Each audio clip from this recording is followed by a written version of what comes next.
BC మైనార్టీలకు Congress party ద్వారా న్యాయం జరుగుతుందన్నారు మాజీ మంత్రి షబ్బీర్ అలీ. కాంగ్రెస్ అధికారంలోకి వచ్చిన వెంటనే బీసీ డిక్లరేషన్ అమలుతో పాటు 6 గ్యారెంటీలను అమలు చేస్తామని తెలిపారు. నిజామాబాద్ అర్బన్లో భారీ మెజార్టీతో గెలిచి కాంగ్రెస్ జెండా ఎగరవేస్తామంటున్న నిజామాబాద్ అర్బన్ కాంగ్రెస్ అభ్యర్థి షబ్బీర్ అలీతో మా ప్రతినిధి కిషోర్ ఫేస్ టు ఫేస్. జిల్లాలో ఎన్నికల సందడి వాతావరణం కనిపిస్తుంది. ఇప్పటికే టికెట్ దక్కించుకున్న నేతలు అటు ప్రజల్లోకి వెళ్తున్నారు. నిజామాబాద్ అర్బన్ నుంచి కూడా మాజీ మంత్రి షబ్బీర్ అలీ కాంగ్రెస్ పార్టీ తరఫున ప్రచారం చేస్తున్నారు. ప్రస్తుతం మనతో మాజీ మంత్రి షబ్బీర్ అలీ గారు ఉన్నారు. షబ్బీర్ అలీతో మాట్లాడే ప్రయత్నం చేద్దాం. సార్ చెప్పండి, ఇప్పటికే ప్రజల్లోకి వెళ్తున్నారు, అర్బన్లోకి వెళ్తున్నారు, ప్రజల్లోకి ఎలాంటి స్పందన వస్తుంది కాంగ్రెస్ పార్టీకి సంబంధించి? మా మేనిఫెస్టో అలాగే కాంగ్రెస్ పార్టీ బీదోళ్ళ పార్టీ అని ప్రజల్లో ఒక నమ్మకం వచ్చి మార్పు చేస్తాం, 2 సార్లు ఇచ్చినాం, ఈసారి కాంగ్రెస్కి ఇవ్వాలని ఒక జర్నల్ టాక్స్ వచ్చింది. అలా మహిళలు కానీ కులం మతం ఏం లేకుండా జర్నల్ వేవ్ అంటారు చూడు, ఆ వే క్రియేట్ అయిపోయింది. కాంగ్రెస్ పార్టీకి ఓటేసి గెలిపించాలి. బీసీ డిక్లరేషన్ కూడా ప్రకటించారు. దీని ద్వారా ఎలానే బీసీలోకి కాంగ్రెస్ పార్టీ ఏం చెప్పబోతుంది? బీసీల ఓట్లు మీరు కొల్లగొడతానని అనుకుంటున్నారా? బీసీలకు ఈ టీఆర్ఎస్ పార్టీ వచ్చిన తర్వాత చాలా అన్యాయం చేసింది. వాళ్ళ బీసీలో మోస్ట్ బ్యాక్వర్డ్ బీసీలకు 1000 కోట్ల రూపాయలు బడ్జెట్ పెట్టి 9 సంవత్సరాలు ₹1 ఖర్చు పెట్టలేదు. మేము 20,000 కోట్ల రూపాయల బడ్జెట్ పెట్టినాం ఈ బీసీ డిక్లరేషన్లో. ఈ దాంట్లో 20,000 కోట్ల రూపాయలతో వాళ్ళ స్కీమ్స్ చేస్తాం. ఒకవేళ పైసలు ఖర్చు కాకుంటే ఆ డబ్బు నెక్స్ట్ ఇయర్ బడ్జెట్లో జమ అయిపోతుంది. అట్లనే మైనారిటీస్కు వాళ్ళ సపరేట్ బడ్జెట్ పెట్టినాం. 4,000 కోట్ల రూపాయలు మైనారిటీ డిక్లరేషన్. కాబట్టి మైనారిటీ డిక్లరేషన్లో మట్టిగా షో పెట్టకుండా గతంలో పెడుతున్నారు బడ్జెట్, కానీ ఖర్చు కాదు, రిటర్న్ వెళ్ళిపోతుంది. ఇది రిటర్న్ పోదు, మళ్ళీ వాళ్ళ దాంట్లో జాయిన్ అవుతుంది.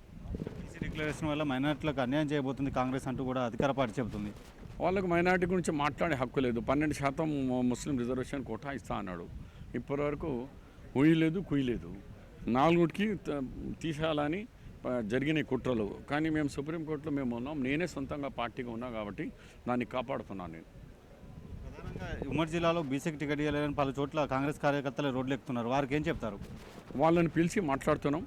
వాళ్ళను కావాల్సిన చోట ఎమ్మెల్సీలు లేకుంటే మన చైర్మన్స్ వాళ్ళకు కావాల్సినంత ఉచిత వాళ్ళ మీదనే పెట్టినాము.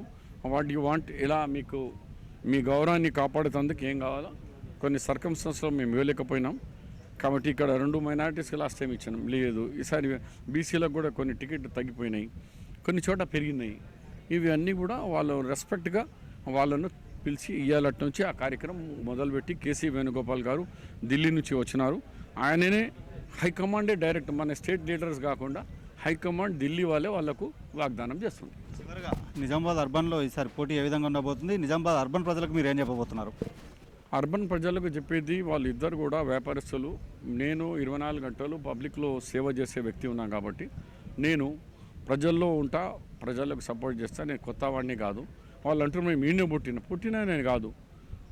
నిన్న కవిత గారు నాకు అడిగితే, నేను కవితమ్మ మీ నాయన మెదక్ జిల్లా పోయి కామారెడ్డికి ఎందుకు వచ్చిండు? నేనైతే ఉమ్మడి జిల్లాలో నేను ఇలా జిల్లా ప్రెసిడెంట్ చేసినమ్మా. ఈ 5 సంవత్సరాలు నిజామాబాద్కు జిల్లా కాంగ్రెస్ అధ్యక్షుడిగా చేసిన, 10 సంవత్సరాలు మంత్రిగా చేసిన, 5 సంవత్సరాలు లీడర్ ఆఫ్ ది అపోజిషన్ చేశాను. నాకు కూడా జిల్లా అని చెప్తే ఎట్లయితుంది? ఇదే జిల్లాలో నేను ఉన్నాను. 45 కిలోమీటర్లు కామారెడ్డి ఉన్నది.